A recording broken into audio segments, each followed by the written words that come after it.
We still went out in the backyard, threw the ball around for a little bit, jumped in the pool. And this is a product of that. And somebody Snapchatted me and said, your hair looks good. And I was like, you know what? The Harris Highlight Show is going to get to experience the all-natural Josh hairdo. Well, the hair looks good. The hair looks good. So if you want to help Josh get a haircut, if everyone watching right now donated $1, he'd be able to get 2 or 3 haircuts. And well, it's an LA haircut, so just a trim costs him $650. That's true. All right, guys, it's time to get to the latest in regards to college football. We did talk about this in previous shows, whether or not this was something we could see happening moving forward in the future, but this officially happened this past week, and so far, 2 of the biggest names, Rashad Bateman, wide receiver from Minnesota, Caleb Farley, cornerback from Virginia Tech, 2 projected first-rounders for the upcoming NFL draft. Farley was the first one to do it. Bateman did it today, but they've announced that they're opting out for the 2020 season, should we have one. I mean, that's still to be determined. They're just going to train for the next year and save themselves for the NFL draft. So, guys, before we get to initial thoughts on what the domino effect could be for this, what are your guys' thoughts on 2 potential first-rounders, likely first-rounders, making this decision in this past week? Here's, the Rashad Bateman thing. That's something that came out very recently and was really surprising, obviously. Here's the Caleb Farley thing. And this is obviously something that we're going to talk about a little bit later on the show.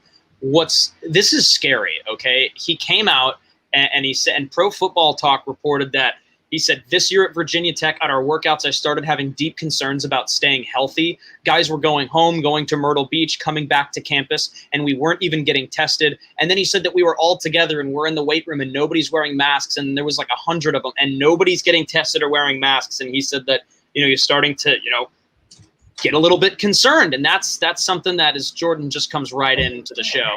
But yeah, so that's Jordan, friend of the program. But yeah, I mean, that's something that can't be happening.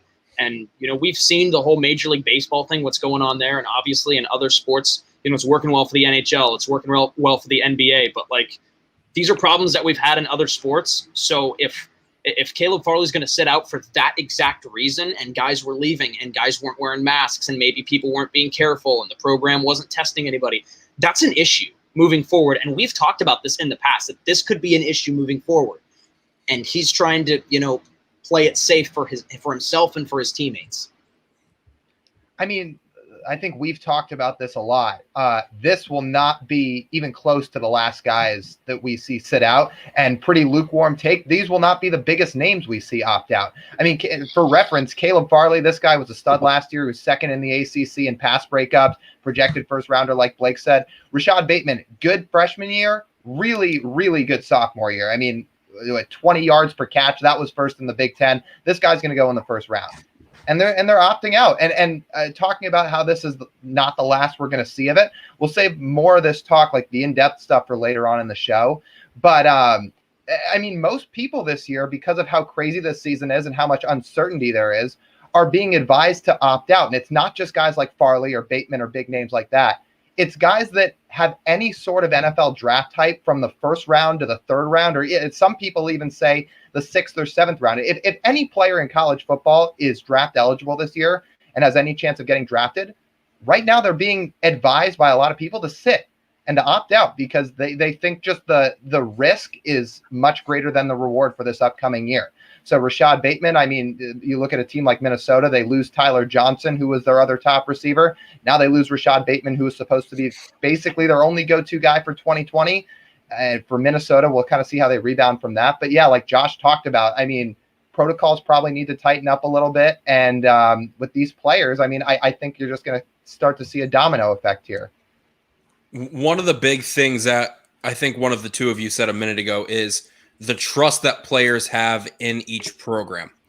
So we've seen this whole Pac-12 coalition, whatever you want to call it. It's a union, essentially, is what it is, but it's not really a union. It's this group of people saying, all right, if we don't get these demands, then we're going to sit out. And not one ASU player was on that list, or not one ASU player was involved in that. Because I think a lot of them have trust and have bought into the program that Herm Edwards and those have instilled at ASU. And you look at these other guys, you go up to Minnesota. All right, you should have trust in PJ Fleck. I think you can. I think that's he's done everything he can in his possibility or in his ability to instill a trustworthy program there up in Minnesota. But you don't know about any of these other schools. You can't tell what a player is thinking. All right, I think there are maybe 30 guys, like Lyle said, back to the 6th round. All right, you're a 6th round projected draft pick. You can sit out. Well, Joe Burrow was a 6th or 7th round projected draft pick. Say this was a year earlier, you wouldn't have gotten Joe Burrow, what we knew from him this last year. He would have been a 200 and something pick instead of the number 1 overall. So you got to sort of weigh your options. I think, there are 30 guys who are pretty much consensus 1st or 2nd round guys that have the ability to sit out. You're telling me right now, all right, Trevor Lawrence sits out this year. I'm not saying he is. I'm not saying he will. But if Trevor Lawrence sits out this year, I'll tell you guys this, he'll still be a top 3 pick in the NFL draft. There's no question about it. But you look at some of these other guys who are a nobody, like a Joe Burrow was, has a Heisman level season, goes number 1. You can't afford to miss that if you're going to play at the next level. Yeah, I knew it was a matter of time before we saw some players begin to make this decision. Farley, it was definitely not when we did our show last week. It was a few days after. And then again, Bateman came out today with his decision. And I'm going to be surprised if we don't see more in the coming days, in the coming weeks. Overall, in regards to how many, I don't think we're going to be seeing a whole lot. I think maybe in regards to just like perennial, like these guys are locks to be 1st round, maybe 3 or 4, I think at the absolute most, because even Caleb Farley and Rashad Bateman, though I think Farley's one of the best cornerbacks, I think Bateman is the number 2 wide receiver for the draft next year. There's a chance they might not be 1st rounders. So then again, we'll have to wait and see. But in regards to guys like Trevor Lawrence, Justin Fields, like Brady said, these are guys that for the most part, maybe like Penei Sewell and like Jamar Chase, maybe Gregory Rousseau, these are guys that are guaranteed top 10 picks regardless. So for that reason, I don't think it makes a whole lot of sense for guys to opt out. Now, obviously, if there are like safety reasons, I know Caleb Farley said, I think he lost his mother with I think she had a heart attack or she had some condition where she died. He doesn't want to lose any other family members. That I can understand. But for the most part, these players want to opt out in regards to just not get hurt if they want to stay safe. It's going to be interesting to see because, as Brady said, with like a Joe Burrow, we saw the kind of leap that he took. And I think that we could see this potentially, maybe hurt some potential stocks, which is actually, going to my next question. So I hide the ticker right here is, for the most part, what are your guys' thoughts on these players opting out? Because as I mentioned, you have a guy like Bateman, for example, where I personally think, he's the number 2 rated wide receiver in the country. We talked about it before the show. I think Lyle said Pro Football Focus has him at 4, which again, I mean, aside from Jamar Chase, who's the clear-cut number 1, you can pick and choose who you have from 2 to 5. But if you have a guy like Bateman, let's say he went out last year, had a dominant season, and he establishes himself as the clear-cut number 2 wide receiver in the country. Now, again, you got guys like Alabama's, they got the duo, they got Smith, they got Waddle, you got guys like Sage Surratt at Wake Forest, you got guys all over the place that potentially have really big seasons, and all of a sudden now these teams are looking, well, Bateman hasn't played in, a year and a half, something like that. So, again, for top 10 guys that I think guaranteed, I think it's a smart move, but for some of these other guys, again, unless there's a health reason, I understand, but I definitely think that this potentially could actually hurt the draft stock of some of these guys that decide to opt out. Especially some of these guys that are coming off of an injury. So like Lyle brought it up before the show, is like, who are the top 5? A guy like Rondale Moore, who was so great at Purdue 2 years ago. We saw what he did his freshman year, this last year, riddled with injuries, but now he's coming back. He's an elite athlete. He's an elite talent. But you don't know if he's still healthy. You need that time for him to come back. You can't just go straight to a pro day and see, all right, hey, this guy's healthy at his pro day. He can play in the NFL. No, you need to see conclusive evidence, from the field to carry over to workouts to the pro day. And if these players opt out, I don't think, at least I'm not for sure, I'm not going to judge a single one of them. So like last week, we had Michael Pierce on the show. He talked about and explained us his whole reason why he's not playing in the NFL this year. And he has a health concern. He doesn't want to have anybody else get sick. He had some previous issues, when he was playing in cold weather cities. You really can't fault any of these guys who are unpaid and who are working for the school to opt out. I'm not going to discredit any of these guys if that's the route they decide to go at all. Yeah, and it's worth pointing out that none of these guys, man, every time that gets big, the hair is just exploding. But I mean, it's worth pointing out that none of these guys are like, you know what? I don't really feel like going out and playing this year. It's not. It has nothing to do with that. It's simply that it's a safety hazard for a lot of these guys. It's not like a selfish thing, I don't think. And for the most part, you haven't heard anybody say that.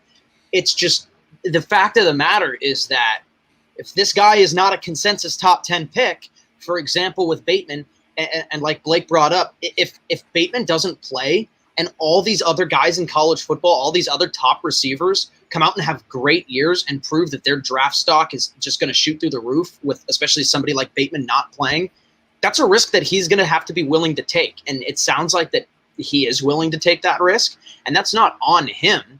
That's just, it's a consequence for a very unfortunate situation. It's just, there's no other way around it. Like if other guys are going to play and you're not going to play, that's a consequence of sitting out.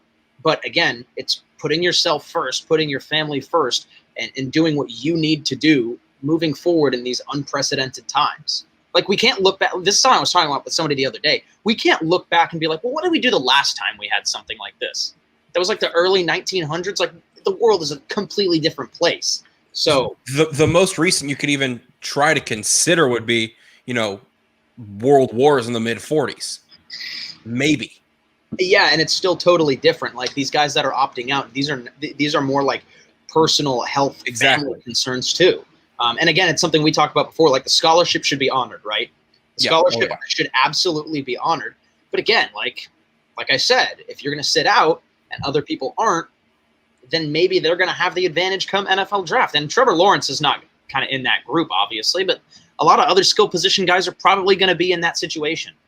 Yeah. Well, I just want to say before Lyle has to add something, like the Caleb Farley one, as I mentioned, that's for just ensuring that he protects his family because he's already lost a parent. I don't know I think Bateman just said he wants to do it just so he can train. I don't think there was any health related issues or anything. Real quick, Bateman said he still wants to practice with the team. Which, you would hope so, because considering, he needs some sort of practice of some sort. So again, the Farley one, I understand. The Bateman one, he could really improve his stock this year, but it might be taking a hit. But Lyle, what are your thoughts? Well, I was just going to say that these guys that do opt out, they're probably going to hire agents. They're probably going to hire trainers. They're going to start training for the draft now. So, it's not the same as a team practice, but it's not like they're going to be sitting on their couch for months straight. They will be practicing. In terms of players sitting out, safety first. I've always been a big proponent of if a player wants to sit their bowl game and get ready for the draft, I have no ill will. I have all the respect in the world toward them. They have families they're trying to take care of. They're trying to help their stock. They, heaven forbid, don't have a Jalen Smith from a few years back.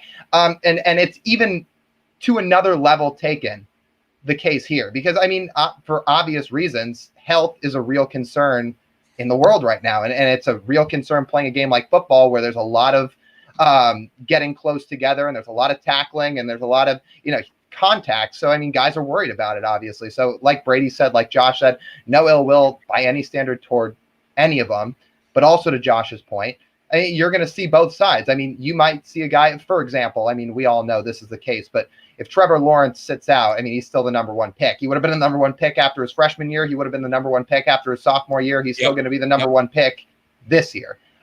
He's not affected in any way. Penei Sewell, I think the same thing. But Josh is absolutely right. If a guy like Rondale Moore chose to sit out, where's his stock right now? It's probably around the end of the first round. Moore chooses to play. He's got a chance to rise it. He could go in the 10 to 15 range if he has a really good year like he did his freshman year. So some guys will help their stock. Some guys, you'll see them hurt their stock if guys like Bateman choose not to play and other guys pass up Rashad Bateman because they play and they have big years. If somebody like Sage Surratt has a big year and totally shoots his draft stock up, you're going to see guys pass other players. And this is the decision they're making. And I think it's a smart decision for obvious reasons. I think these players are, trying to protect their health and safety. So I have no ill will, but you'll see benefits and consequences on each side. Really quick before we move along, Lyle brought up the close quarter contact. One of the things that the NCAA has implemented so far and have been testing is the full visor. I don't know if you guys have seen that. It's pretty interesting, obviously. But someone commented immediately, like an LSU player who's in the NFL, like imagine having a full visor in front of you in the humidity in Florida or in Louisiana, it's going to fog up pretty quickly. So that's one of the things. They're taking precautions, but they don't have every step figured out yet, which I don't think you can until you're actually playing and actually have teams together. Now, one of the biggest topics of discussion that we haven't even got to yet, which is a perfect leeway as we bring in our guest right now, Connor, is how this affects certain teams. And we talk about Caleb Farley, arguably one of the best cornerbacks, if not the best cornerback. He claims that he can play with NFL players now, so he's very confident, but they lose, their top guy. So right now we're bringing on our buddy Connor, who, if you guys have listened to shows back when we were at the studio, Connor would often call in and he'd ask us questions. And he's also been very generous with the Patreon and the super chat. So first off, Connor, before we get to Caleb Farley, how's it going, my man? How you doing over there tonight? I'm doing well. Can you guys hear me well? Perfect. Yes, we can. Perfect. Awesome. Cool. Because We're good to go. So yeah, I'm doing well. So glad that you guys have me on. So yeah, for those that don't know, Connor, huge Virginia Tech fan, and when the Caleb Farley news broke, I was in talk with him about getting him on to discuss, what this means for Virginia Tech, because we essentially can say, okay, they're without their number one cornerback, it's an absolute blow, but bringing in a guy who actually, watches, every snap of Virginia Tech football, it's a perfect situation. So Connor, we're going to turn the floor to you. Losing Caleb Farley, I guess your first instinct or your first, reaction to hearing the news that, your best cornerback is opting out for the season to prepare for the NFL draft. But two, what are your thoughts on how this affects Virginia Tech's defense? Is it that big of an impact where do you think they maybe could have been competing for the ACC championship? Now they're not as much. How badly do you think this hurts Virginia Tech for the 2020 season? So the way it first started, my first reaction is that I thought we were not catching a break. It seemed like this offseason, the past couple off seasons have kind of been just kind of bad news. Obviously with the transfer portal, we've lost players and stuff, and we've been coming off some tough seasons and stuff. And listening to why Caleb gave the reason, I totally understand. My mom works for the University of Maryland, Baltimore. So she told me she's been more stressed about this than anything else ever in her lifetime. She's been working pretty much every single day. She has almost no days off. So I know how serious this is. And another reason I think that Caleb might have done it was that he has his own health reasons. He suffered an ACL tear in, I want to say 2017. He had come in as a wide receiver, and then they had changed him over to to cornerback after that ACL tear. And so 2018 was his first full season, and he did well. He did good enough to where everyone's like, okay, he can be really good. He could be maybe the next good cornerback. And then last year he took a really huge step forward, I thought. So I definitely think he was not just thinking about his own family, but his own personal issues of, he knows how tough it is to come back from a serious injury like that. And having to deal with the pressure of, trying to live up to the expectations of the team and and his family. As for how it affects Virginia Tech, I didn't think we were going to be. I thought we were going to be pretty much where we were this past year: eight wins, 7 to maybe 9, 10 wins if we got super lucky. But I didn't think so. We would have had probably the best corner duo, I would think, probably in the ACC. Farley was the first team All-American, or first team All-ACC, and second team All-American, I think, by some publications. And then we had Jermaine Waller, who the ACC Network YouTube channel just ranked as their best returning cornerback. And he was, I think, a honorable mention All-ACC. He had 3 or 4 interceptions this past year, and he's only, I think, like a sophomore, junior, rising junior. So I think that would have been really good, especially with us losing Bud Foster and bringing in a new defensive coordinator, Justin Hamilton, for the first time. I think having Farley that would have been a good presence. But I think that him leaving will now force Jermaine onto the best wide receivers, like Chaz Surratt, like you mentioned, Blake. He's probably the best wide receiver that's going to be playing. If Justin Ross was playing, he probably would be it. But I think Surratt's probably the best now in the ACC that's going to be playing this year. And beyond that, I can't really actually name who would be the next cornerback behind him. I know we like to use safeties sometimes in court. We like to have like a rover that kind of plays all positions, like Terrell Edmonds or Cam Chancellor. I think that guy right now is Chimani Connor, actually. Chimani Connor, I think his name is. And he was really good this past year. I'm wondering whether we would have moved him over there. But I think that this really does hurt because we have that new defensive coordinator. Hamilton came under under Foster, so it's not like Hamilton doesn't know what he's doing.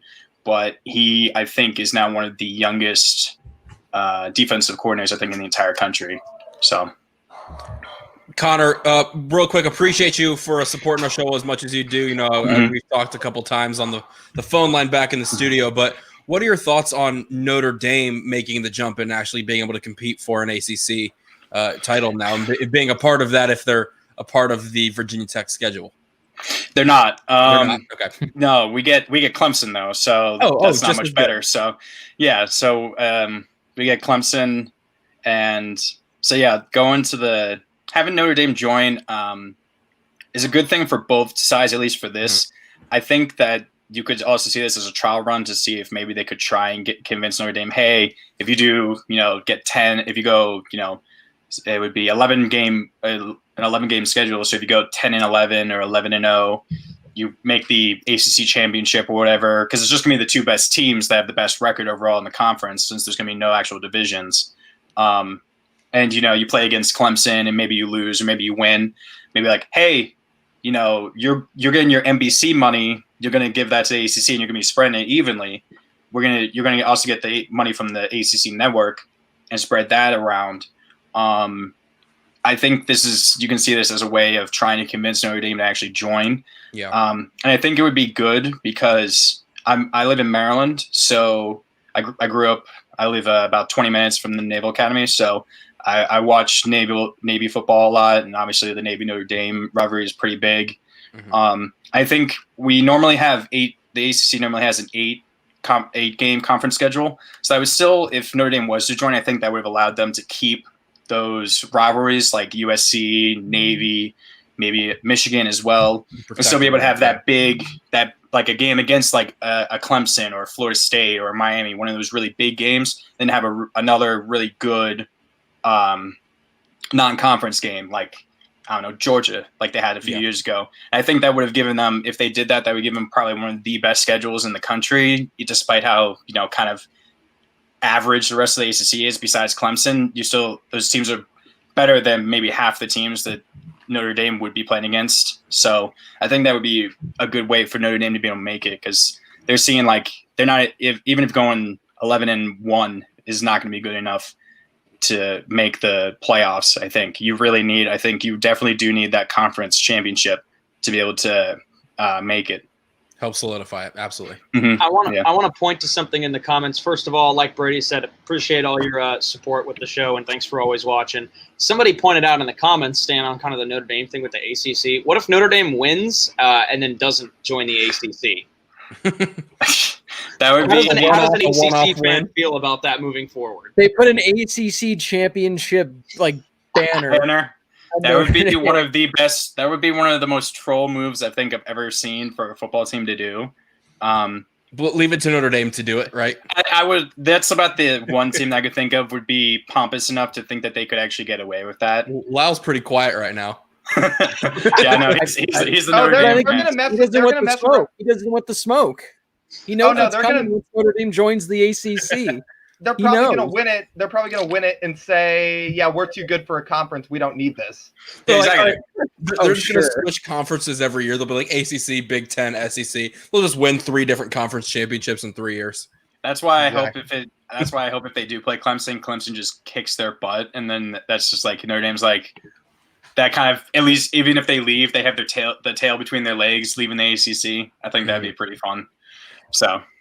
Well, Connor, I got one question before we let you go. Now, I think you were joining us, or you were listening to us when we were talking about Caleb Farley and about how I was saying you got guys like that are top 10 guaranteed to go in the NFL draft, but this potentially can hurt the stock of some other players. I'm sure you know that Caleb Farley is very vocal. When I was working on his highlight video, this was like 6-7 months ago, he was telling me how he truly believes he's the best cornerback in the country. I was just watching an interview of him. I think it was on CNN, and he said he thinks that right now, as he is, he's ready to go up against NFL talents. I know you've seen him firsthand, but he isn't a lock to be a top 10 pick. He isn't even a lock to be a first rounder.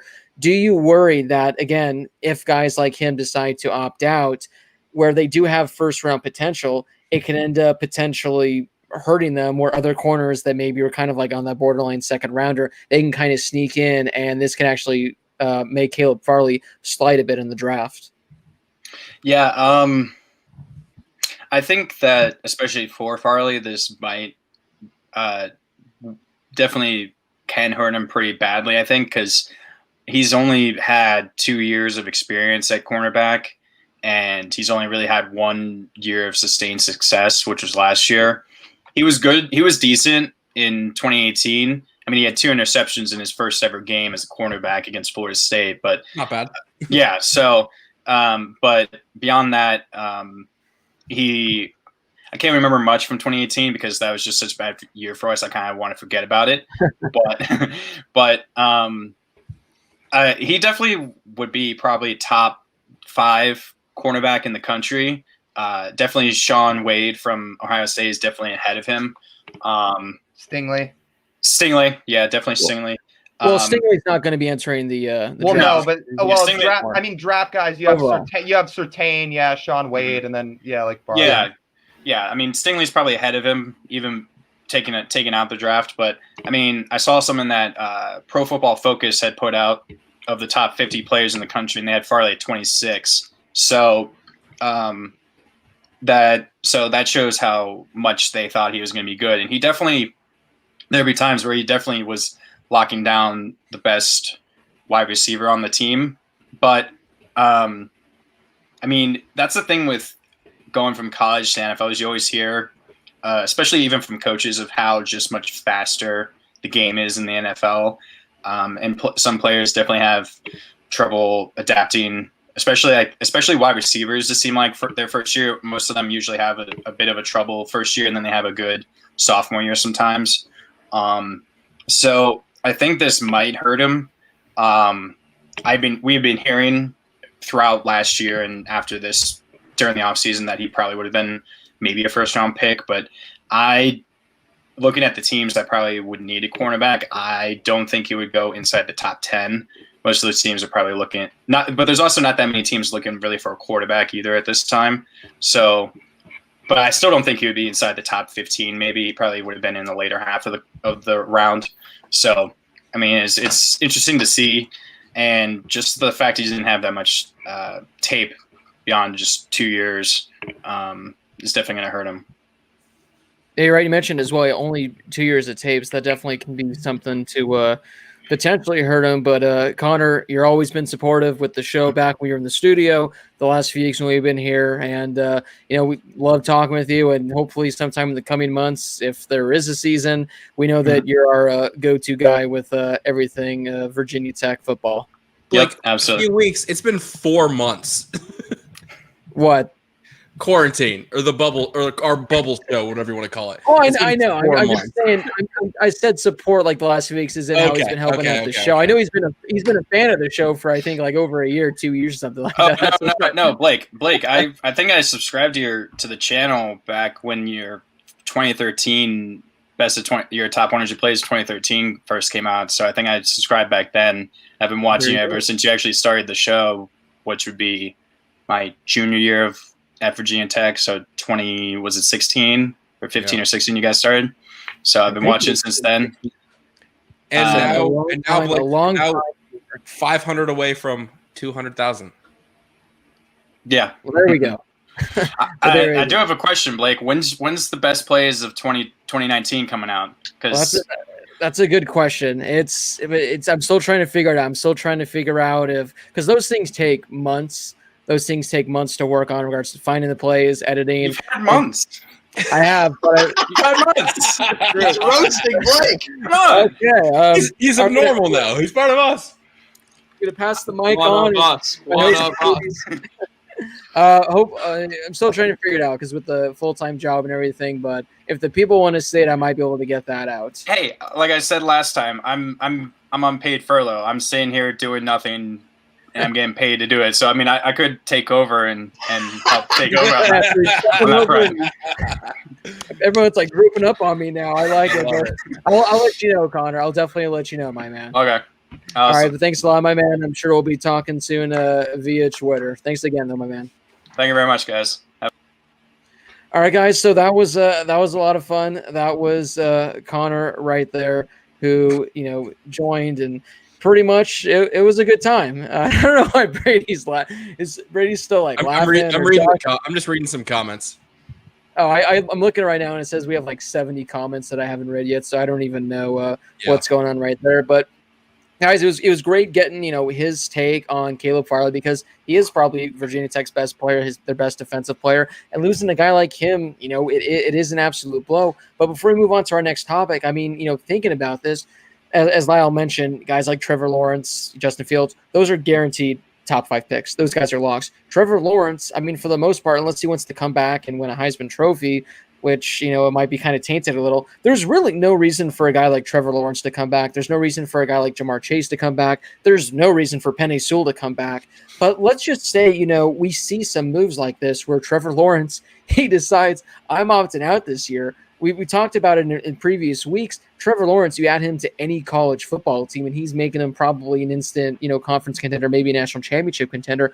So what are your guys' thoughts if we see some of these, top tier guys? Maybe Penei Sewell, it won't make a huge impact, although he is the best offensive lineman we've seen in years. Maybe it won't make a massive impact. But again, for the quarterbacks, guys like Gregory Rousseau, Jamar Chase, some other guys like Sean Wade, who are, top 10 picks most likely going to be, if they opt out, we could see potentially a lot changing in just the college football world in regards to who all of a sudden is competing for national championships. Because just imagine if Trevor Lawrence and Justin Fields were to opt out. I mean, those teams would still be good, but they don't have their Heisman winning type quarterbacks at the helm.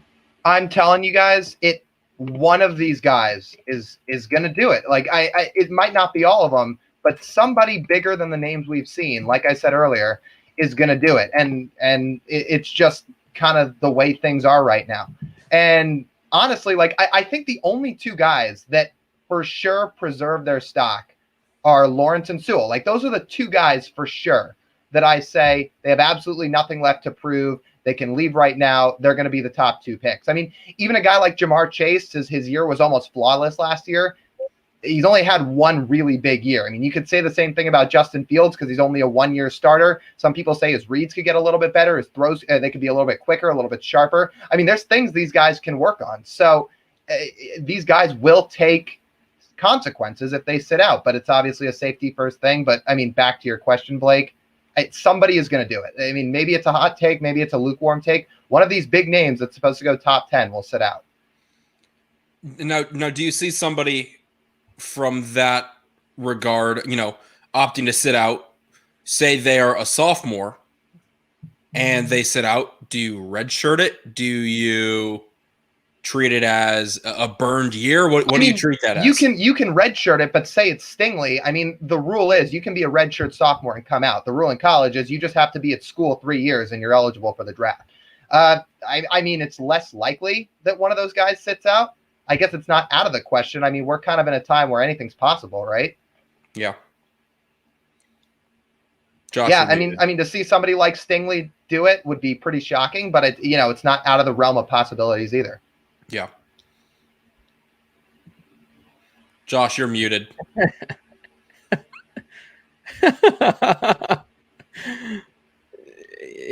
Josh, no, can't hear you. Can't hear Josh. Nope. I can't. Are you still muted? Yeah, let's see what I can do here. Try talking. Nope. Well, do you leave and join back in? Leave and join, rejoin. Well, while he's figuring out, do you want to? You guys really think one of these sophomores will sit? Again, it's unlikely. I would say. I think the only way a sophomore sits is if there's like maybe a Caleb Farley situation where there is like a health thing with the family. I don't think there's going to be any sophomores that sit to preserve, their stock or whatever it is. I think the only reason if they sit is to be safe in regards to family matters. Because there's, as Lyle said, there's not really much reason, I guess, for any of these sophomores to sit.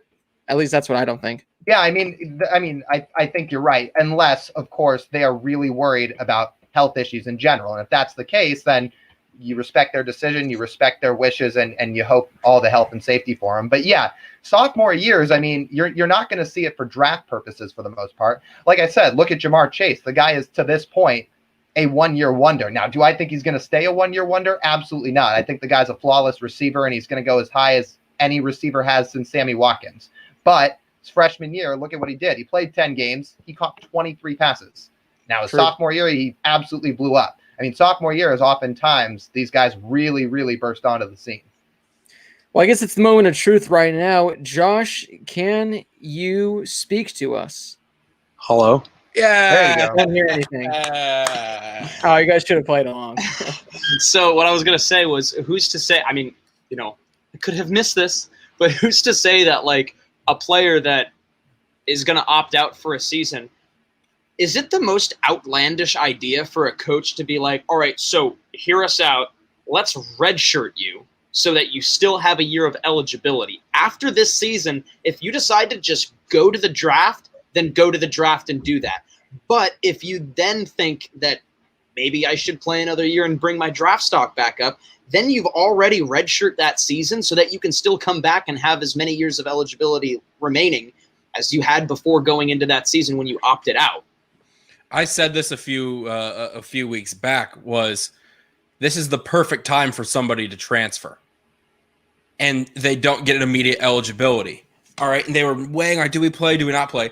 Well, you transfer, you sit out this year automatically, and then you go from there. So I think, if you're in that transfer market, which I think everybody who was going to transfer has transferred so far, and those who have to sit out have been notified, and those who can play can. I think this is a great time for that era of, not that era, but the group of people or those group of players to utilize both. Is you have to redshirt, you have to sit out, and you still get to be around the team without risking the injury, but you still have obviously the COVID risk. But I think it's a pretty solid solution you have there, is to transfer, sit, wait, and then play.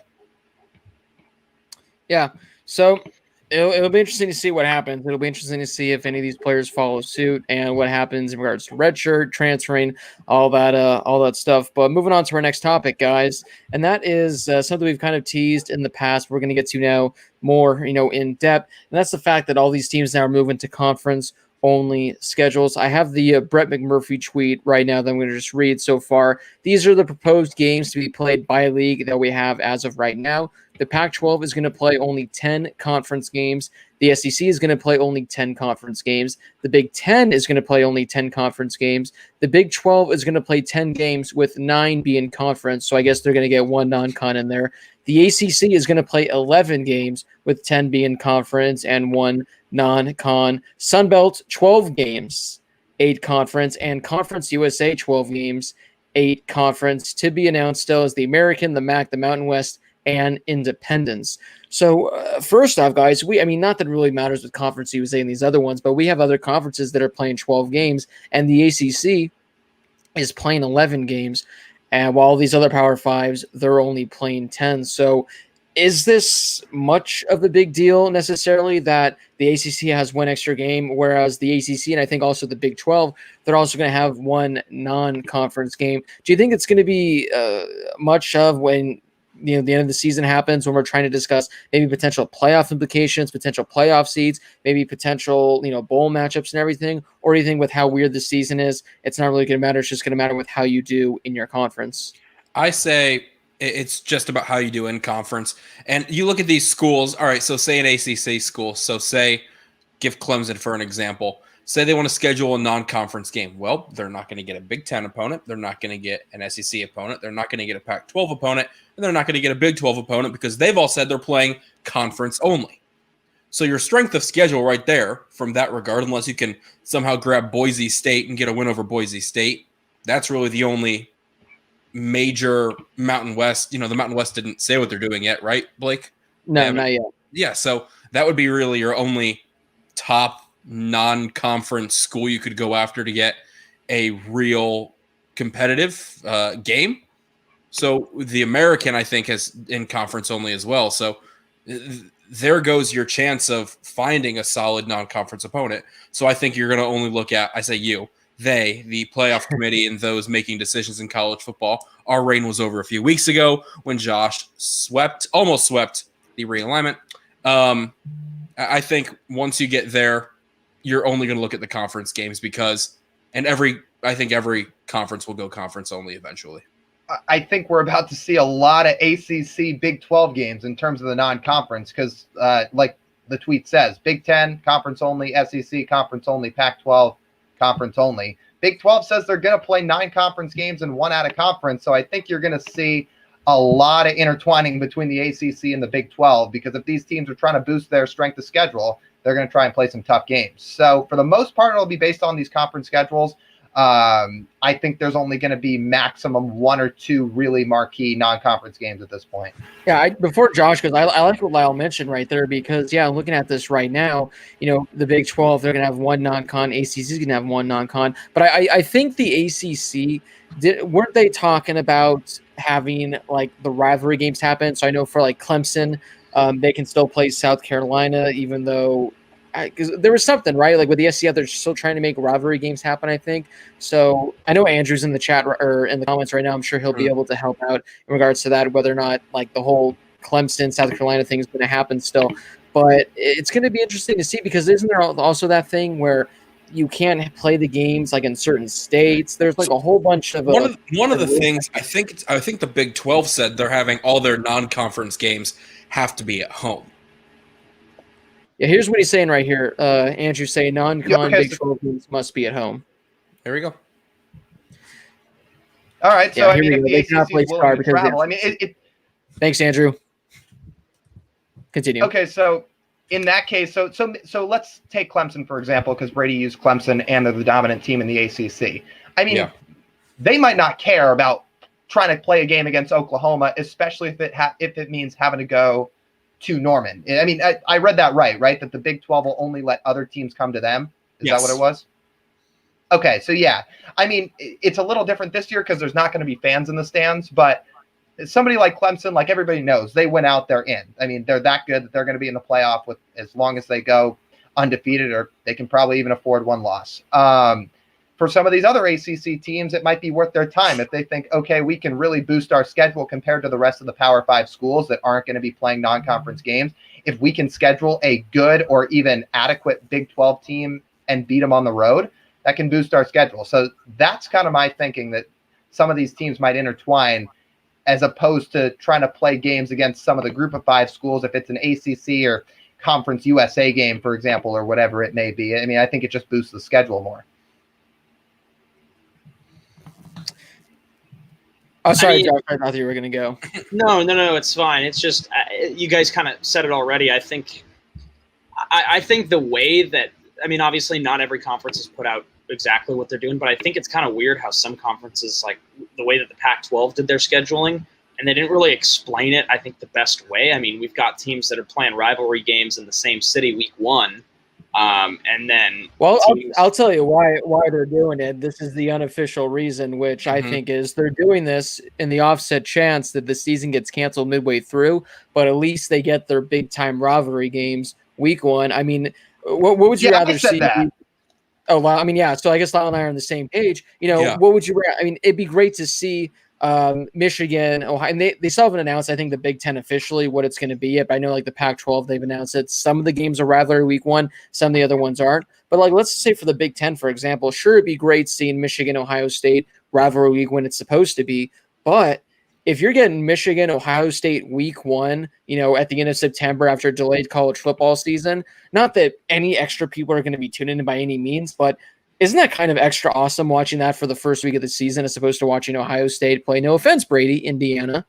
Yeah, and some people really like that. But, I mean, the Pac-12, for me, it doesn't make any sense because it's like, well, let's get all of our big rivalry games in. So we're going to have USC, UCLA week 1. That same week we're having ASU, Arizona. But here's what we're going to do. Wazoo, Washington State, Week 9. You have Oregon State, Cal, week 1. Like, I mean, it doesn't. And then if you want to think like, okay, well, let's have like the schools with the closest proximity to one another. Stanford and Cal don't play week 1. Oregon and Oregon State don't play week 1. USC and UCLA do, and Arizona State do. I just don't think it makes a lot of sense. I think that all of these different ideas that we're having, like that are just flying around all over the place, where close proximity, you want to get the big rivalry games in case the season gets canceled. But like, there's a good reason why all of those ideas and all of those reasons could not be true, or you could fight back with one of them. So, I mean, I guess I kind of get it, but I saw the pinwheel, so I was gonna wait. Again, I guess I kind of get it, and yeah, I guess it's cool to have that, like USC, UCLA week 1, or Arizona State week 1, and I'm intrigued to see how many other people, do that, or how many other conferences do that. But again, I think it's one thing to consider. Anything can happen in a rivalry game, and we say that all the time. Like, who knows what's going to happen when it comes down to it? And especially if you have your big rivalry game week 1, now there are questions for every single game that you're going to play the rest of the year. If you've got that rivalry game week 1, like, especially when, week 1's the week, or week 2's the week to get all the kinks out, to get everything figured out, to get your depth chart really finalized, to get every possible scenario that you'd worked against your own team in the offseason figured out against a real opponent. So speaking on behalf of ASU, to get those kinks figured out against your biggest rival, it's got to be tough. It's going to be really tough. I like the idea of it, but it's going to be tough. Well, I'll tell you guys who isn't worried about it. It's Justin Fields. For those who didn't see today, he got asked about playing in week 1, and he said, to be honest, I don't really care when we play the team up north. I just want to play them. I'm going to beat the brakes off of them, he says. Rivalry week's already starting early because you can, and it's week 1. And also, for the record, I just saw both him and Sean Wade said they've never thought about sitting out. So those two guys are going to play. Well, there you go. So first off, shout out to Connor for the donation. As he said, it's not a Harris Highlights show without a donation from him, but he was able to help clear up some of the confusion, because there is a lot of confusion as regards to which conference is allowing teams to travel here, go here, play here. So it's a lot. But the one thing before I move on that I did find interesting, I don't have it on Brett McMurphy's Twitter page, but I've kind of seen it, throughout. All these conferences have like different start dates. Yeah. Like I've seen some start like the middle of September. I've seen some start the end of September. Some still want to start kind of like early September. So that's going to be interesting to see. Again, I don't have what the exact dates are in front of me, but you got, let's see what I got right here. The Big Ten that's doing 10 conference only games. What if they're starting 2 weeks earlier than the Pac-12? Are they going to have like an extra bye? How does this work with, conference title games? I know they already moved the Pac-12 one back to like December 19th or something like that. I want to say bowl games. I mean, who knows if we're even going to get any of those nowadays for a bowl game? You're going to have to go 4-6 and you make a bowl game. So a lot of questions still at hand, a lot that needs to be figured out. But the good news is, guys, as of right now, it looks like all these conferences are doing what they can to ensure that we get a college football season. Granted, it's not a normal one, but I will still gladly take 10 Pac-12 conference games. I will gladly take, 10 SEC conference games, 10 Big 12 conference games. I'll gladly take that. So we'll just have to wait and see. But guys, before we move on to the Q&A, anything else you guys would like to add in regards to this whole conference-only schedule debacle? Yeah, you kind of alluded to it a second ago, and I think we've all kind of talked about this in the past too. But like, why don't all these conferences just work together on this? Like, why is there no like set thing?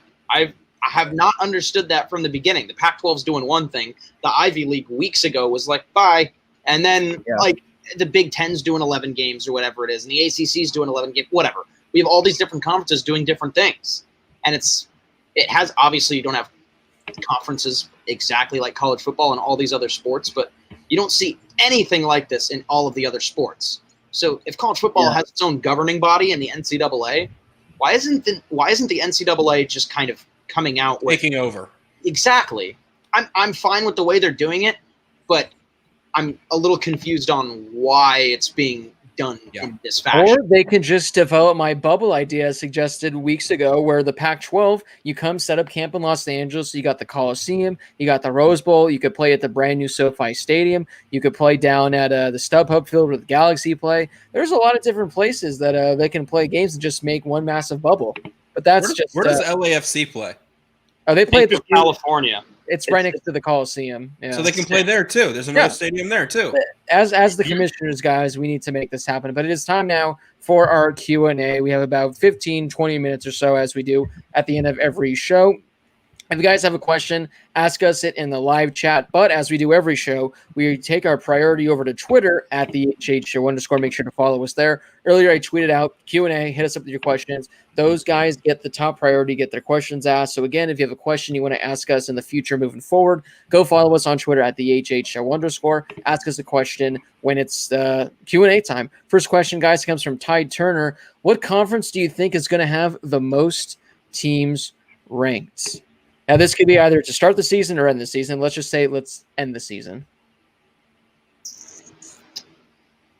I'll take the SEC. Yeah.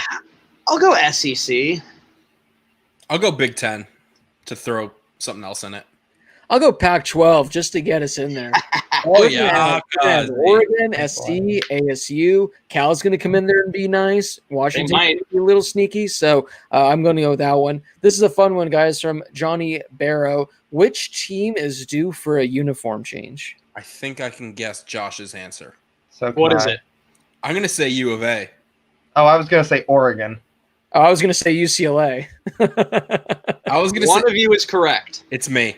It's Brady Klein. I know Dude, I his am. jerseys are just Oh, God, yeah. horrific, man. I can quote Josh word for word. How do you have the greatest color scheme in the world, red, white, and blue, and you still look like trash? That's not even like a raw American thing. It's just like, look at all of the teams in sports whose color combinations are red, white, and blue, and find one that has a horrific uniform combination. U of A. And that's it. Like NBA, MLB, in the NFL, like nobody has awful uniforms with red, white, and blue except for the Arizona Wildcats. I just don't get it. Those old Desert Storm uniforms were so sick. And then they were like, idea. What if we take that and we absolutely change everything that everybody has ever liked about it, and then we wear those every week? Who thought that was a good idea? I'm sorry, Nike. They're bad. They're bad. Like, I don't know how you messed it up, but I mean, the ones they had kind of like 5 or 6 years ago doing like the Scooby Wright era, those were kind of cool how the numbers looked with like kind of like the fade. But these new ones they did, it's bad. Just have a simple white helmet with the logo on it, and just have simple blue jerseys, white numbers, red outline, or red number, white outline, just simple.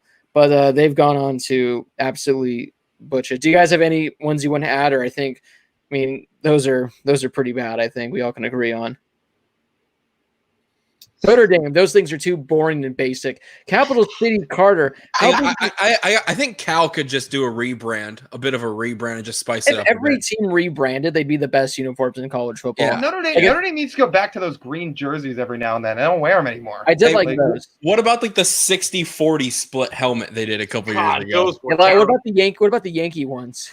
See, those were not even the worst Shamrock jerseys they've done. Like they had one a couple years ago, and there was just this awful green and awful like almost brown gold. Like those were the worst jerseys they've had. It looks like they rolled around in the mud before they took the field. It did. Blake? We lose Blake again with his Wi-Fi. That's fun. Welcome back to the Schaefer Highlight Show. This is my favorite time when Blake loses connection, boys. Josh, read the question and ask it. Okay, so Capital City Carter asks, how big of an impact will conference-only games have on the rankings? Lyle, we're going to start with you. Thanks, Josh. I mean, yeah, we touched on this a little bit earlier, and I think that it's going to have an impact because and now there are two Blakes. Now there's one. This is way worse. This is way worse than before. There we go. I'm back, boy. Hang on, I'm finishing this hosting this question. Sorry, Lyle, we were talking to you. Sure, Josh. Yeah, how big of an impact will conference only games have on the rankings? I mean, I think it's gonna kind of depend on the conference you're in, because teams that are losing their non-conference games that were really, hoping to boost their schedule and their strength of schedule with those, now you lose those. So teams like the SEC or conferences like the SEC, conferences like the Big Ten, they're going to get to play more powerhouse teams inside their own conference. You might see more of those teams at the top. Brady, what do you think? I would agree with you on that, Lyle. I think, like I brought up a minute ago, is the most non-conference games you'll have is one.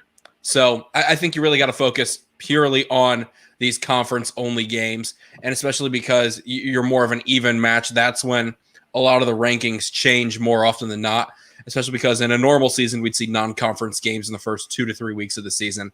So you really don't get a lot of fluctuation in the rankings then, and I think it'll focus a lot more now on these conference-only games, which will dictate a lot of what the rankings we see. Blake, welcome back to the show. Capital City Carter wants to know, how big of an impact will conference-only games have on the rankings? We're going to turn it over to you, Blake. What do you think?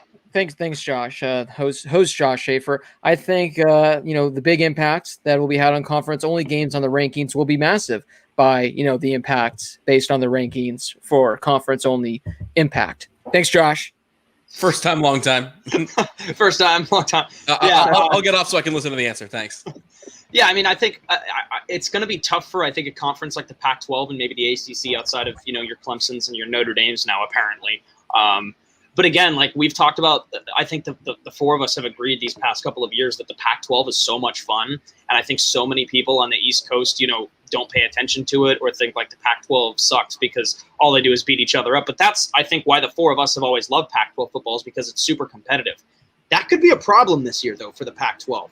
You're going to need teams like USC and Oregon to win a lot of games in conference. And it's going to be interesting when those teams play each other, because you're not playing anybody out of conference. Your strength of schedule is based off of just your conference. So if you've got, a 5-6 Arizona State team upsetting Oregon in the second to last week of the season, that's a problem for the Pac-12 this year. If you've got a Clemson team getting upset by a Virginia team last week of the season, that's a problem for the ACC. So I think that a lot of these big time schools are now going to be really under the microscope for their late season conference games this year.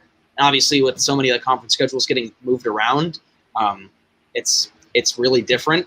It's going to be a little bit different than in years past, but I still think it's going to teams like Alabama are going to be fine, and Ohio State are going to be fine. But especially in the Pac-12, that number one team that's supposed to come out of the Pac-12, maybe if it's Oregon,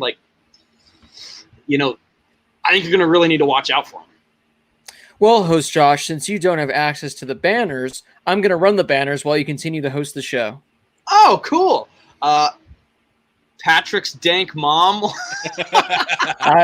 Who knows? Did you just do that so you would have Josh say Patrick's dank mom? Well, no, he's the host now, but since he can't run the banners, I'm in charge of those, but he'll still continue to host. All right, I'm down for that. So Patrick's dank mom says, who's your dark horse in this new playoff format, or in this new format? So we're going to go from a playoff standpoint. All right, so I'm going to go first since I'm taking Josh's spot. That's fair. I think that this actually, moving on back to my Oregon Ducks, this actually benefits them the most, because Oregon, they had an absolutely brutal, and I mean brutal, schedule to start the season. They had North Dakota State, which, by the way, guys, if they would have lost to North Dakota State, who I think is more than capable of beating them, that kind of almost ruins Oregon's chances of even competing for the playoff, because your one loss is to an FCS school. So I think that could have really hurt Oregon. It's Ohio State in week 2. So I think by Oregon losing North Dakota State, by losing Ohio State, I mean, I think USC and then maybe like an ASU upset, or maybe like a Cal or like a Washington, one of those kind of teams for the most part. But I don't think there's any team that can compete with Oregon in the Pac-12. So I see Oregon actually going 10-0. And if that's the case, they're going to the playoff. And I'm actually going to get this one right for once. For once. Blake actually took mine. I was going to say Oregon too, for pretty similar reasons. I mean, if they go undefeated in the Pac-12 and win the conference, it's going to be hard to keep them out. I think you really can't consider Clemson a dark horse for all of this. No, you cannot. No, you cannot. Honestly, I'm going to say Notre Dame, because we'll see the first time they have a real single conference schedule, and they're sticking to it, and they're not jumping from the East Coast to the West Coast to Ireland back to the East Coast. Yeah. So I mean, their schedule is weaker now, but I mean, hey, it is weaker now, but that's why I'd consider it a dark horse, because you see them in real conference play, well, that's fair. which would then give them a better shot of competing for the championship, which would then the ACC championship, which would then push them forward into the playoff consideration. That's true. To quote former host of the Harris Highlight Show, Blake Harris, I now, sometimes going last is not great, because I was going to say Oregon, and then once Lyle also said Oregon, I was like, oh, the Notre Dame. So, yes. But yeah, I think obviously Oregon's schedule is a heck of a lot easier now with North Dakota State, and obviously Ohio State no longer on the schedule. And I think for Notre Dame, having that conference schedule and having that late season, conference championship game, I think that's a huge boost for the Irish, because think about it. In the past, you lose a game and you're Notre Dame, as Lyle knows, as we've talked about on the show, you're probably not making the playoff, especially if you lose late. Where Notre Dame, if they're in a conference and they've got a conference championship to play for, I think that is huge for Notre Dame moving forward. A one-loss Notre Dame team could get in the playoff this year, for sure. Josh, you're going to absolutely love this next question. Like, you're going to love it. You're going to go ham on it. It comes from Andrew, so no shocker there that it's a great question. Oh, so this one's from our good buddy Andrew Coster. If the season was canceled midway through the season, do you think we would see teams go old school and claim the national championship? Did I time that up well? Yes, yeah, you did. Let's go, boys. Man, I should host every week. But yeah, let's start with you, Blake. Real quick, Josh, someone in the comments said this about your last answer. Way to come up with your own ideas and stop stealing other people's stuff.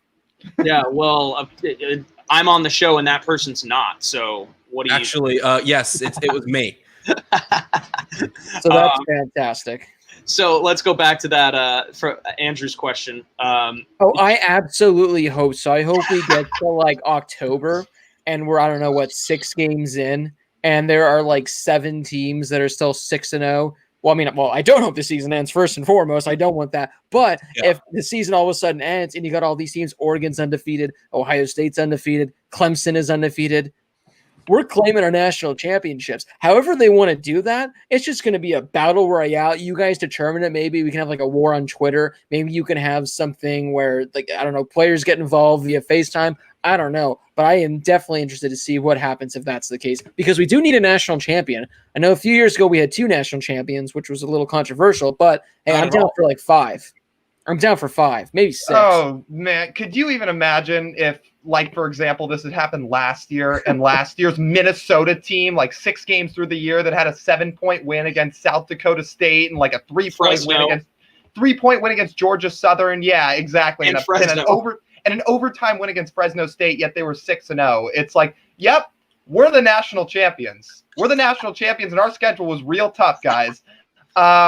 Somebody will try and do it this year. Yeah. Why? If the season gets cut short, somebody will try and do it. I think it'd just be awesome and incredibly funny if the worst team in college football, whoever it may be, 0-7 at the time the season gets canceled, was like, I mean, we didn't lose every game that was scheduled, so we're claiming one too. So Rutgers will be your 2020 NCAA champion. Idea. Fire away, kid. Idea. The season gets canceled 6 games in, which would be awful. Like 8 teams that are undefeated claim the national title. When the season ends, whenever things start to open up, we have 7-on-7 passing leagues over the summer to claim the national championship. All the teams that claim it, you're in the playoff, and we do 7-on-7 passing leagues. Let's just say, for example, you've got like Virginia Tech with like an elite secondary, and Caleb Farley's back, and he's playing at the 7-on-7 tournaments, and you're going up against like USC, who's 6-0. Now suddenly you got to face an elite secondary, and you're like, man, I'd rather play the whole team. What about this? What about at the time, whenever the season gets canceled, you don't do that. But what you do is, the media and coaches would vote on like the all-conference team. So then we have like the all-star game where it's like Pac-12 versus Big Ten, and it's like the all Pac-12 team against the all Big Ten team, and they just bracket in like you would see like an all-star format like you see in hockey, Josh. I mean, I'm down. You got Penei Sewell protecting Jaden Daniels going up against like Sean Wade corner wise in the Big Ten, and he's trying to throw it. Awesome. Oh, it'd be awesome. Trying to throw it, and he throws to, I don't know, Amon-Ra St. Brown. Yeah, that'd be cool. Yeah. That'd be Have, really cool. have an all-star game with that. That'd be fun. Yeah. So we do have a donation, but it doesn't have a question. It just comes from Dexter Francois. So thank you, Dexter, for your donation. If you have a question that you'd like to ask us, put it in the chat and we'll answer it. But Are you sure you said his last name right, Blake? Francois? You sure? Francois. There it is. Francois. So Dexter, if you have any questions, let us know. Roger says, you three don't respect King Lyle enough. He is from Seattle. That is a city of royalty. Lyle, I feel like you know who King Roger Felix Austin is. Do you know who this is? I'm gonna be honest. I don't know who Roger Austin Been is. Unless hyping it's you somebody up that's all using show. Yeah, he's your Well, hype man. That's pretty nice of him, I must say. He's your Thanks, hype man. Roger Austin. He's your hype man. The I'm guy- gonna guess he's from Seattle too. Yeah, Roger, you from Seattle? I guess we'll find out. But guys, unless we hear back from Francois in the next 15 seconds, that does wrap up this edition of the Why are Harris you Highlight signing it Show. off? This is Josh's Oh, show. now. whoa! Sorry, I was getting ahead of myself there. Hey, you wouldn't want to be overconfident, would you, Blake? No, Anyway, so we're still waiting on hearing back from our good pal. Roger Austin says he's from New Jersey. Newark, New Jersey. Oh. New Jersey. The real city of kings. Interesting. Yes, the real city of kings. So that's it for this edition of the No, Harris it's not. Highlight Show. No, it's No. not. We've got Short round. you get one. How could we end a show boy. without a short round question? Short round says you get $1 million, but every dollar spent equals one hiccup. You could buy that fancy car, but you'd hiccup 100,000 times. Are you taking the money? Like 100,000 times, like in a row, like all That's at the once, thing, is this or like spread out. or is it like if It's like That's a tough it's like I swipe a dollar. Is it immediately like hiccup, or is it like what is it? It's like if I buy this car, am I gonna like die from hiccuping 100,000 times in a row? Well, I'm sure with this you are prevented from dying. There's No. no death involved. It's just you're consistently hiccuping. So Dude, hiccups are so annoying. I had it Like, yesterday. like It was terrible. $1 million It was terrible. $1 million is $1 million, but and there's a lot of trade-offs I think people would make to get $1 million. And this is going to sound funny, but I don't even know if I can let hiccups be one because they're such a nuisance. Hey, short round says there are 3-second intervals between hiccups. Oh, that's You're gonna be not a like lot. hiccuping for months. You count like Yeah. not one. if you spend it all at two. once. Like if you go, it's like the Cheesecake Factory and you drop $50 on dinner, those 50 hiccups, so you're in pain for like 2 minutes or something, but you get a free meal. So that's actually a good one. The waiter would be looking at you going, what the hell is happening to this person? Francois was able to get it in time, and here's his question. So Josh, you can read it. And Hey, then real quick, 300,000 seconds is 3.5 days. thanks, Brady. There you Yeah, go. I'm thinking maybe no on the $1 million short round. Yeah. No, you take the money, but then again, you just do it in increments where you go, you spend, I don't know, $100. Like if I want to go to Disneyland, if I want to spend $150 to go to Disneyland, that's 150 hiccups. I buy my ticket, I go sit on a bench, I hiccup for 5 to 10 minutes, and then I go right in. I think And I know also- what Brady's looking at right now because he just made a face, and I'm guessing he's looking at one of the comments, and I think I'm looking at the same comment. Is it short round's next question? Anyway, Yeah, it is. let's get back to Dexter real quick. Can we go to short round for 1 second, please? So Brady or Blake, somebody put that short round question up. That. Here we go. Charles Osborne had hiccups for 68 years, 1992 to 1990. I think that's a typo. But Brady, you're I'm looking this fair up right fact check. now. Huh? I'm looking this up. Charles Osborne had hiccups from 1922 That's what he to meant. Okay. Hang Well, on, he hang probably on. was given the $1 million. Charles Osborne had the hiccups for 68 years, 1922 to 1990. No. Charles Osborne had nonstop hiccups for approximately 68 years. According to the Guinness World Record, it is the longest bout of hiccups ever recorded. His first hiccup started in 1922 while weighing a hog for slaughter. As he says, quote, "I was hanging a 350-pound hog for butchering. I picked it up and then I fell down. I felt nothing, but the doctor said that I later busted a blood vessel the size of a pin in my brain. The result being that he damaged a small part of his brain that inhibits the hiccup response. So, What? his hiccups occurred at a rate of around 40 times per minute on average. Throughout his life, it's gradually slowed to about 20 hiccups per minute that it mysteriously stopped 1 year before his death." Have you guys ever seen that segment? Have you guys ever seen that segment on the Fallon show? On Jimmy Fallon Tonight, where he like goes in and you have to like tell like two stories that one was true and one was not true, and you have to figure out if it was true. There is no way that even with all of those details, I would believe that that actually happened. It is too precise. It is estimated that he hiccuped over 430 million times in his life. Eventually, he learned to suppress most of the noises from a typical hiccup by breathing methodically between hiccups, which is a technique taught to him by doctors at the Mayo Clinic. That is wild. Thank you, Short Round. Join us next week for another edition of the Harris Highlights Show. I guess. Hang on, we gotta get. Oh, bye, Blake. All right, let's go back to. Let's get Dexter's question and then we'll. So Dexter, not DeAndre Francois, no relation, per source, Dexter. Can we get that? Yes. No, not that one. The one before. That's the one I was looking at too. Hi, boys. Oh, hello, Blake. The show has gone him. off the rails because Blake has left accidentally twice. So if we're going back and looking at Dexter Francois' question, he said, you have a one-loss Pac-12 champion or undefeated Oklahoma going to the playoff. Blake, let's toss it to you. ASU, they lose one game, but they're getting in because Paula. Because Why not? Because Paula wants them in. Because Paula wants them in. And Oklahoma goes 10-0 with an average win margin of 4.8 points. They win each game at the end. Not convincingly at all. ASU dominates the entire year, but yet they lose a heartbreaker in triple overtime to Oregon. So the Arizona State Sun Devils are in with one loss because Oklahoma, they prove yet again they are not good. So, Blake, you have two Pac-12 teams in your playoff. Oh, you're damn right I do. So wait, does that mean they're both one loss if it's ASU Oregon in the Pac-12 championship and ASU win?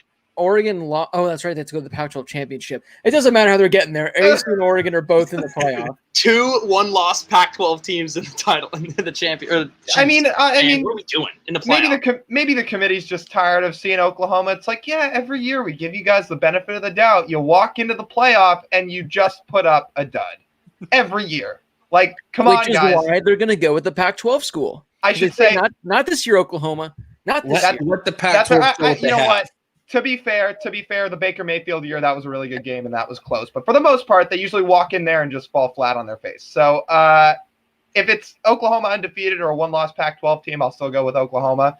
But I just don't think they're going to have much to show for it after that. Let's throw a one-loss Pac-12 team in because why, Lyle? Because why not? All right. Well, so I can't. Sorry. Well, Blake's hosting after this. It was gone off the rails. I think, first of all, I'm shocked that I'm the one proposing this. I've said a lot of things about how I'm not sure what to expect from Oregon this year. But for the case of this question, and for the sake of this question, I'm going to say that Oregon is going to be my one-loss Pac-12 team. And I think that a one-loss Oregon team, let's go ahead and say that they are more well-rounded than Oklahoma. I will take a one-loss Oregon team with that loss coming to ASU at Autzen Stadium to make the playoff over Oklahoma. We should do some like Brady Bunch type stuff here. I'm like, hey, Lyle, how's it going down there, bud? Oh, wait. like I dropped this pen and Josh, catch my pen. Josh. I dropped it. There it Sorry. goes. Guys, before we part ways, this is actually good. What's on the agenda for you four in August besides covering sports? Anything exciting coming up this month, boys? Aside being jobless? That's about it. Yeah, I was gonna say I can't say I have much on the docket. I'm gonna watch some race cars go around in circles. I mean, Stanley Cup playoffs. Not yeah, betting, I'm gonna not betting on the NBA, that's for sure. I'm gonna try to get into the NHL playoffs this year, or the Stanley Cup playoffs. You should. You guys Try to got a watch. team So now, good huh? so far. I know. It's so good. Kraken. Royalty City, Seattle now has a team, so Lyle's got to get into All it. right, really quick. Josh, I know you hate it, but what are your thoughts on the Kraken logo, Lyle? Oh, I thought they did I think Josh and I talked about this. If they had just replaced the red with neon green, that would have been good. For the most part, I thought they did everything really well. I thought they killed it. All right. They're solid. All right. I mean, it's not my favorite. Take us away, Josh. Take us away. Well, make sure you guys follow all of us on Twitter. Can you follow the HH Show on Twitter. Again, we're live next Tuesday at 8 p.m. Eastern, 5 p.m. Pacific. You can catch all of the information about the show on YouTube or on our Twitter account, and that's at HHShow_. For Blake Harris, our college football analyst, our college football expert, Lyle Goldstein, and our executive producer, Brady Klein.